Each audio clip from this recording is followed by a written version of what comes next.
साहेबांना ओळख आहे का नाही म्हणलं. सय्यद अशीर फौजी, टाकळी हो लोणार, तालुका एकदम श्रीगोंदा, जिल्हा अहिल्यानगर. अरे अजून काय बापरे ओळख बापरे. सांगायची? तुम्ही तुम्ही अगदी देशाच्या संरक्षणासाठी अगदी देश पातळीवर लढणाऱ्या माणसाला जर नागरिकांनी विसरले तर या देशावरती संकट येत असताना तुम्ही झूज दिलेली आहे त्याची कुठंतरी मानहानी केल्यागत आम्हाला वाटत. नाही नाही सर, तुम्ही आमच्या पोराला एवढा मान सन्मान दिला तेच आमच्यासाठी खूप मोठं आहे. काय चाललंय सर? काय नाही, सेवा आपल्या बळीराजाची सेवा. डाळिंबाची काय परिस्थिती आहे सर सध्या आता? आता परिस्थिती तुम्हाला सांगतो, कुणी तुम्हाला चांगली म्हणणार नाही, पुढे जाऊन रेट पडतील असंच म्हणतील, पण एकमेव केडी चौधरीच्या उद्योग समूहाच्या वतीनं तानाजी चौधरी हा सांगणारा माणूस आहे की घाबरायचं नाही, यावर्षी रेट हे कडाडणार आणि तुम्हाला जसे जसे कडाडणार आहे त्याची कारण पण सांगणार आहे. आता माझ्या संवादाचे ऑडिओ सुद्धा मी प्रसारित करतोय जेणेकरून मी तुमचं आता आहे ना एक शेतकऱ्याबरोबर तुमचा संवाद जस्ट तुम्ही आता टाकला होता तुम्ही ऑनलाईन सध्या जस्ट एवढ्यात. हा तोच ऐकला आणि म्हणलं आता साहेबांना एक कॉल करावा, कारण की मध्ये काय झालं होतं, माझं ते डाळिंबाचं क्षेत्र आहे ना, मध्ये भरपूर पावसामुळे तेल्या वगैरे आल्यामुळे ना पूर्ण बाग मी काढून टाकला होता. बरोबर आहे.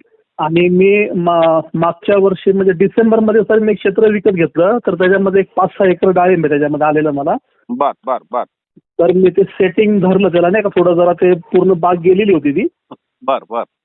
पण त्याला थोडंसं मेहनत केली आपली जरा त्याला, आणि त्याला ते कसं तरी करून, पण ह्या वर्षी सेटिंग त्याची इतकं मोठी प्रॉब्लेम होती ना ह्याच्यामध्ये, तर पुढं मागं सेटिंग झालेली आहे, पण आता एक 15-20 दिवसात माल चालू होणार आहे तो आपला.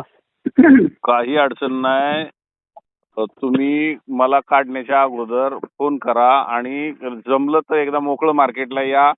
हो सर, मला काय सांगायची गरजच नाही सर, मी तुम्हाला खूप जवळून पाहिलेलं आहे तुमचं मार्केट, तुमचं पूर्ण स्टॅबिलिटी, पूर्ण मार्केटची परिस्थिती. आणि सगळ्यात मोठं सर तुम्हाला सांगू का, म्हणजे मी एक समजा थोडक्यात एक फौजी म्हणा किंवा आपलं एक सामान्य नागरिक म्हणा, ह्या हेतून जी फॅसिलिटी तुमच्याकडे आहे ना सर ती कुठंच नाही. आणि प्रत्येक माणसाबरोबर संवाद हा तुमचा मोठेपणा आहे थोडक्यात. म्हणजे त्या मार्केटशी घेणं देणं नाहीये मला, 10-5 रुपये कमी किंवा जास्त, पण केडी चौधरी म्हणजे आपण त्या टायमाला ते तुमच्याकडे पोहोचणारच आणि तुमची आवर्जून गाडी घेणारच आहे मी. नक्कीच सर. काय सांगतो यासाठी की या वेळेस तुम्हाला रात्रीची सकाळी झोपेतून उठायच्या आतमध्ये ग्राहकांची लाईन लागणार तुमच्या दारात, हे मी शब्द बोलतोय आणि खूप जबाबदारपूर्वक बोलतोय. कारण 1-1 फिरावं लागणार आहे. 10 ठिकाणी नाही 20 ठिकाणी गेल्यावर एक सौदा होईल, पण तोपर्यंत शेतकरी आज एवढा संकटातून चाललेला, त्याच्या मनासारखा रेट मिळाला तर शेतकरी देईल असा वनवा मी पेटवणार आहे. आणि तो वनवा पेटत असताना जर तुम्हाला योग्य रेट वाटला तर फक्त मोकळं यायचं, बघायचं, आणि जर जाग्यावरती असं वाटलं रेट योग्य सौदा करून टाका आणि पैसे करून घ्या वर्षी. हेच तर मी आता ते तुम्ही आहे ना जे मला सांगताय ना सर, मी माझ्याकडं डाळिंब होतं त्यावेळेस पण मी तुमचं त्यावेळेस मार्केटचं म्हणजे नाही का, तुम्ही मार्केट करा म्हणजे मी माझ्या पद्धतीने खूप लोकांना म्हणजे नाही का असं मार्केटला तुमच्याकडे शिवाय पर्सनली पाठवलं. आणि आता सुद्धा माझ्याकडे नव्हतं मध्ये काही पिरियडला 1-2 वर्ष डाळिंब नव्हतं, तरी सुद्धा पण मी रेफरन्स केला होता सरांकडे जा म्हणून, तुम्ही नाही का. आणि माझ्याकडे आहे म्हटलं तर मी तर सोडणारच नाही, मी तुमच्याकडेच येणार आहे ना. फक्त मला काय वाटत होतं सर की म्हणजे सेटिंगचं खरंच अडचण आहे का फक्त आमच्याकडं ही कंडिशन झालेली? नाही नाही, मी तुम्हाला तेच सांगतो की प्रत्येक शेतकरी हा गावापुरता किंवा लयतले झालं तर 4-2 आजूबाजूची गावं किंवा लयतले तालुक्याचा अभ्यास करतो. मी माझ्याकडे ऑल महाराष्ट्राचा अभ्यास आहे, राजस्थान गुजरातचा अभ्यास करून तुमच्यापर्यंत पोहोचत असतो.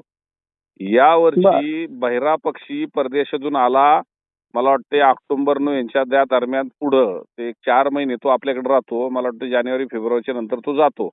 पण ह्या बहिऱ्या पक्ष्यांनी एवढं लोकांचं अवघड करून टाकलं की ते एक तर मधमाशीला बाहेर पडून देत नाही, मधमाशी खातो. आणि मधमाशी खातोय आणि डाळिंब टोकरतोय सर ते. हा, तर ह्या सगळ्या परिस्थितीत तळी सेटिंगचे प्रॉब्लेम आणि डाळिंब टोकरण्याचे प्रॉब्लेम आणि सेटिंगचे प्रॉब्लेम हे पाहता जून महिन्यात तर माल खूप कमी आहे, जुलैमध्ये जरा थोडीशी सेटिंग आहे. त्यावेळेस मी नम्र आवाहन सगळ्यांना यासाठीच करेल की विरळून काढा. आणि महाराष्ट्रात एकतर गारपिटीनी पावसानी होरपाळलेलो आहे, आपण सेटिंगनी होरपाळलेलो आहे. आणि एक तर आता दुष्काळाची परिस्थिती आहे, पाणी कमी पडलेलं आहे. अशा परिस्थितीमध्ये आपल्याला पैसे करायचे, बरोबर आहे. बाजार पडणार तर नाही. म्हणजे आता हो बोल. एका ग्राहकाची सुद्धा उत्तर भारतातली आता असणारी सिच्युएशन काय आहे ती सुद्धा क्लिप टाकतोय आणि ती म्हणजे समज टाकल्याच्या नंतर म्हणजे ती तुम्ही ऐका. व्यापाऱ्याच्या भावना काय आहेत. व्यापारी ह्याला आंब्याला फळांचा राजा म्हणतात, पण आंबा सुद्धा नाहीये तिकडं. आता फळामध्ये एकच राजा आहे, डाळिंब. अशी अवस्था झाली मला. डाळिंबासारखे रेट आंब्याला सुद्धा भेटत नाही आणि आंबा जो फळांचा राजा आहे तो पण नाहीये तिथे. त्यामुळे यावर्षी उत्तर भारतामधून डिमांड ही खूप चांगलं राहणार आहे. ती सुद्धा क्लिप टाकलेली आहे. ओके. आणि सर आता म्हणजे थोडक्यात नाही का, आता म्हणजे हे जून समजा जुलैच्या नंतर मॅक्सिमम ते जानेवारीचे सेटिंग जे असतात, जानेवारी फेब्रुवारीचे सेटिंग जे आहेत तर हे जुलै ऑगस्ट मध्ये मार्केटमध्ये असतात थोडक्यात. मग हे जुलै ऑगस्ट सप्टेंबरच्या पिरियडमध्ये पण हीच परिस्थिती राहील का मार्केटची? पहिली गोष्ट, आपली फळं लागताना मागं पुढं लागतात. आपण जर विरळून काढली, महिना 2 महिने बाग चालवली, तर एकदम जी गर्दी करतोय बाजारात ती जर आपण गर्दी नाही केली तर भले ते जुलैला किती माल येऊ द्या किंवा ऑगस्टला किती येऊ द्या, थोडासा विरळून आणि जेवढा गरजेचा तेवढाच काढला तर, आणि यावर्षी जर पाऊस मापात असला आणि पावसाने जर मालाचं नुकसान होत नसेल, राहिलेल्या फळांचे पैसे बनवायच्यात आपल्याला खूप मेहनत करताय तुम्ही. मी मार्केटिंगसाठी तुम्हाला सपोर्ट करेल. तुम्ही बागेसाठी एवढी मेहनत घेताय तर त्याचा पैसाच करण्यासाठी आपण एकमेकांशी संवाद साधू. नक्की सर. बरोबर आहे. आता सर तुम्ही सध्या पुण्यालाच ना का नाशिकला आता सध्या? मी नाशिक, पुणे, इंदापूर तिन्हीकडे उपलब्ध आहे सध्या. मग बरं आहे. नक्की. आम्ही तर पुणे मार्केट आहे सर, आमचं दुसरं काय सोयच नाही. मग आम्ही पुणे मार्केटला या, काही अडचण नाही. फक्त मी यावर्षी नम्र आव्हान यासाठी करेल की लोक काही वावटळे उठवतात की इकडं करा तिकडं करा, उलट डोळ्यांनी पान, मग यावर्षी सौदे करा, एवढंच म्हणेन. 100-125 सर अप्रॉक्स रेंज राहील थोडक्यात म्हणजे. हो 100%. त्याच्यापेक्षा जास्त राहिली पाहिजे. हो मग नक्कीच राहील, तुम्ही सांगितलं म्हटलं. नक्की. अहो आता 200 सौदे चालल्यात. 100, 150, सध्या चालू आहे. हो. आणि मग आज या टायमिंगला तर आंबा आणि लिचीनी मार्केट डाऊन झालेलं असतं आणि हे वनवा पेटलेला थांबत नसतो दिवाळीपर्यंत, हे लक्षात घ्या. माझे शब्द नोट करून ठेवा. हा वनवा दिवाळीपर्यंत थांबून द्यायचा नाही आपल्याला.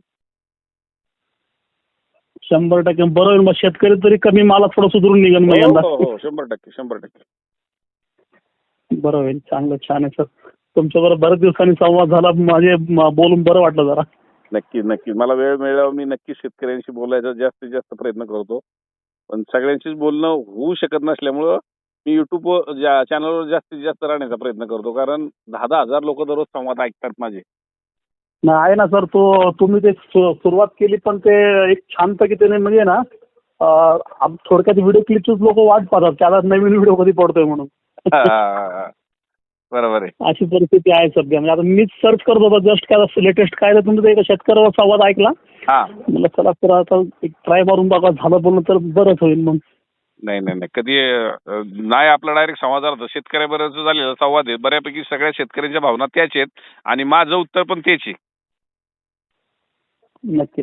फक्त प्रश्न वेगवेगळे येतात, उत्तर वेगवेगळे. त्यामुळे प्रत्येकाचा संवाद जसा आपल्याला ऐकूशी वाटला, आपण राखण करता ऐका रात्रीचा. राखण ह्या वर्षी करावंच लागणार सर वाटतं. रात्रीचं जागायसाठी माझा संवाद ऐकून जरा स्फूर्ती पण भेटेल. नक्की. सर पेरूची काय हालचाल सर? पेरूचा पण रिपोर्ट कळवेल मी. पेरूची आता डिटेल्स माझ्याकडे नाही आहेत.